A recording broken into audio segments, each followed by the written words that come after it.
Hello जी, greeting to all the guardians. मैं सुभांशु वर्मा स्वागत करता हूँ आपका इंट्रोडक्शन इज मस्ट चैनल पर।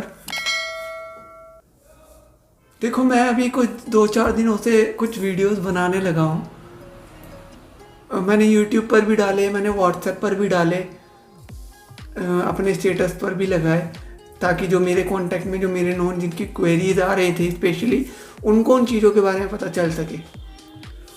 तो उनमें से किसी एक पेरेंट, कोई न्यू पेरेंट थे, उनको पता नहीं, बहुत पहले उनसे बात हुई थी। उन्होंने मुझसे बहुत ही अच्छा क्वेश्चन पूछा कि सर, बच्चों को खेल खेल में कैसे दिखाते हैं। तो उसके बाद मैंने उनको सिर्फ एक ही लाइन बोली कि सर, बच्चे को खेल खेल में सिखाने से पहले बच्चे को खेलना सिखाओ, जो कि बहुत ज़्यादा ज़रूरी है। तो इसलिए उनका बच्चा थोड़ा सा बट ऑटिस्टिक फैक्टर्स के साथ है। लेकिन ये प्रॉब्लम आजकल नॉर्मल पेरेंट्स के साथ भी आती है, नॉर्मल बच्चों के साथ भी आती है कि बहुत बड़ी प्रॉब्लम में फंसे हुए हैं कि भाई प्लेवे स्कूल में भेजना है तो प्लेवे स्कूल में वो खेल खेल में सीखेगा। बहुत अच्छी बात है, प्लेवे स्कूल्स में हम इसलिए भेजते हैं ताकि जो भी उसके एक्टिविटी में अडेप्टेशंस करनी हो, या फिर कोई भी उसके जो भी एडिकेट्स हैं उनमें अडेप्टेशंस करनी हो, तो टीचर उनको चेक करके आराम से उसको करेक्ट कर सके बच्चे को। इसलिए हम प्लेवे स्कूल्स या फिर एक एडिकेट सिखाने के लिए किसी भी किंडरगार्टन स्कूल्स में आप अपने बच्चे को भेजते होगे इसी सोच के साथ कि वहाँ पे जाएगा, एटलीस्ट बैठना सीखेगा, खाना सीखेगा, टॉयलेटिंग के पार्ट सीखेगा। तो ये सब आप सोच के अपने बच्चे को भेजते होगे। मेरे ख्याल से हमारा भी स्कूल है, हम ये सब भी सिखाते हैं बच्चों को। लेकिन मेरे दिमाग में हमेशा से यही आता है कि मेरे को 4 साल से ज़्यादा ही हो गए, हमेशा मेरे दिमाग में यही आया है कि यार, बच्चों को खेल खेल में सिखाने से ज़्यादा खेल सिखाना भी ज़रूरी है। अगर वो खेलना सीखेंगे तो वो खेल खेल में अपने आप ही सीखने लगेंगे। ये जो लाइन है खेल खेल में सिखाना, ये जो लाइन है ना खेल खेल में सिखाना, इसका मतलब यही है कि अभी आपका बच्चा प्री एज में है।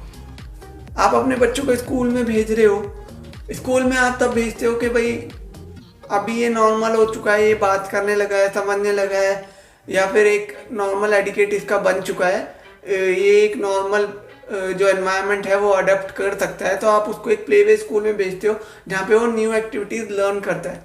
लेकिन उससे पहले घर पे आपकी क्या जिम्मेदारी है कि आपका बच्चा क्रिएटिव बने, आपका बच्चा चीज़ों को सोचे कि हाँ, ये चीज़ मेरे पास है, इससे मैं ये चीज़ें कर सकता हूँ, या फिर मेरे पास कोई भी एक एक्टिविटी है जिसको मैं मल्टीपल तरीके से यूज़ कर सकता हूँ। तो मेन फैक्टर यही होता है कि बच्चे को आप खेलना, और खेल भी कौन कौन से होते हैं, खेल वही होते हैं कि बहुत छोटे लेवल के ये जो एक्टिविटीज़ है, ये बच्चे के जो माइंड को डेवलप करने में, उसकी क्रिएटिविटी बढ़ाने में बहुत हेल्प करती है।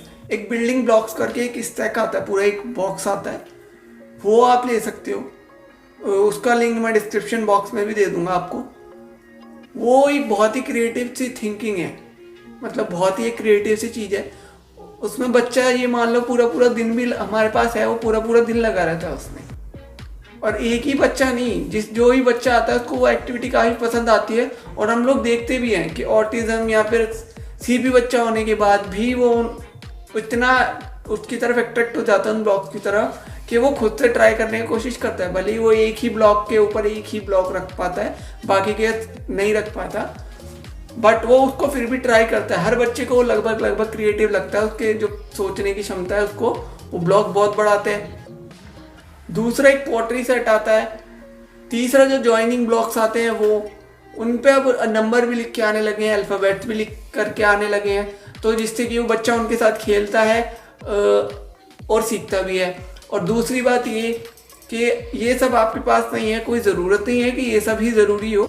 बिल्डिंग ब्लॉक्स हैं तो, अगर नहीं है तो हमें वही चाहिए, वो नहीं होंगे तो ऐसा कुछ नहीं होता। घर में आपके पास कटोरियाँ होती हैं, कटोरियाँ तीन के ऊपर 2, उसके ऊपर 1, लगभग 6 कटोरियों को सेट हर किसी के पास होता नहीं होता, तो 3 का 2 का कोई बहुत ही ज़्यादा, मतलब दूसरी स्थिति में, मतलब नहीं बोलना चाहता मैं, बट है कोई प्रॉब्लम फेसेस कर रहा है अभी। लेकिन घर में 2 कटोरी तो होंगी, 2 ग्लास होंगे, 2 कटोरी के ऊपर 2 ग्लास रखवा सकते हो, 1 कटोरी, फिर उसके ऊपर 1 ग्लास सीधा करके, और फिर उसके ऊपर 1 कटोरी, इस तरीके से बिल्डिंग्स बनवा सकते हो।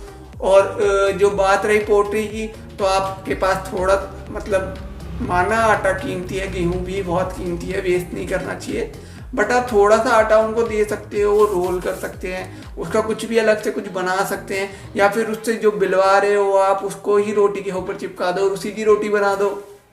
मतलब कि एक साफ जगह पर उसको कुछ भी उससे बनवा लो, मतलब फेस बनवा लिया, या फिर कोई भी उसका डोरेमोन का फेस उसको बनाना है, या कोई कुछ और अदर तरीके की जिसको आप फिर बाद में वो आटे को अगर वेस्ट नहीं करना है तो आप उसके डोरेमोन की रोटी बनवा सकते हो, उसमें भी उसका थोड़ा सा क्रिएटिव लेवल बढ़ेगा। और बाकी हमारे जो देसी खेल हैं, ठीक है, लाइक कबड्डी, सॉफ्टली आप उनके साथ कबड्डी खेलो, ठीक है, उनमें वो अलग अलग थिंकिंग लगाएगा कि हाँ अब ऐसे या ऐसे, गुस्सा खुद भी नहीं करना है, ना ही ज़्यादा जोर से उनको पटक देना है कि भाई उठा के पटक दो। इस तरह के बहुत सारे खेल थे। तो प्री लेवल पर बच्चों को सबसे पहले खेल खेल में सिखाने से अच्छा है आप खेल सिखाओ, खेल में ही वो सीख लेगा, उसके लिए टेंशन लेने की जरूरत नहीं है, बस आप उनको खेल सिखाओ, उसके बाद उसका क्रिएटिव लेवल अपने आप ही आपको रिस्पॉन्स देने लगेगा। कोई भी क्वेरी हो, आपको व्हाट्सएप नंबर दिया है, आप पूछ सकते हो, स्टार्टिंग और एंडिंग डिस्क्रिप्शन तीनों जगह पे अवेलेबल है, आप पूछ सकते हो। बाकी इंस्टाग्राम वगैरह भी फॉलो करके आप डीएम वगैरह कर सकते हो, जैसा भी आपका मन करे। तो बाय बाय।